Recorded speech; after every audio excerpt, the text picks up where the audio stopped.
think a really interesting class, and these are the types of classes that I wish we did have a live show, because hopefully I can portray what's going through my head on video well enough. At least in person, it's kind of nice to kind of at least show the audience what I'm thinking.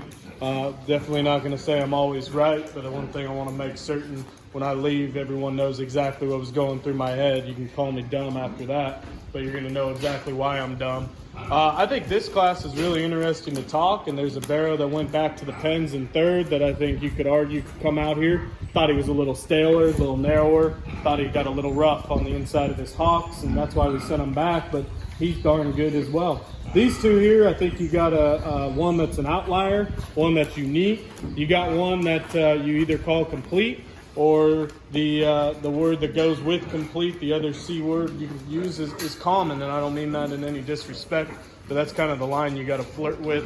I'm going to go ahead and go on a limb and use the one that's more unique, and that's it. That's the belted gilt over there.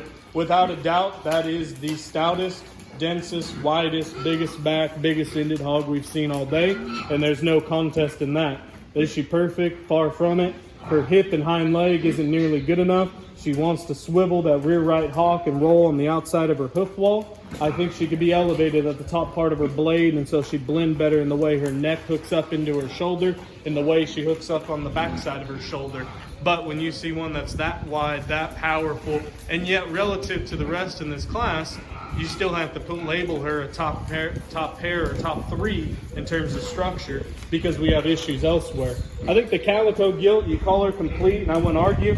I think that's one that has good shape, more elevation at her blade, just a really nice hog. The same point, you could also tell me that one's a little flatter at the base of her rib. You could tell me that one's narrower coming and going. And I guess where I made my decision is I can't label that one a super sound structured hog. I can label it maybe sounder than our class winner, but that hog could be rocked back in the angle of its blade. That hog could hinge looser in terms of its hock if you want to get extra picky. And so she comes with issues as well, and so it makes it a fun pair. I thought it was a really, really nice class, one of the more fun classes to sort through. Congratulations to them.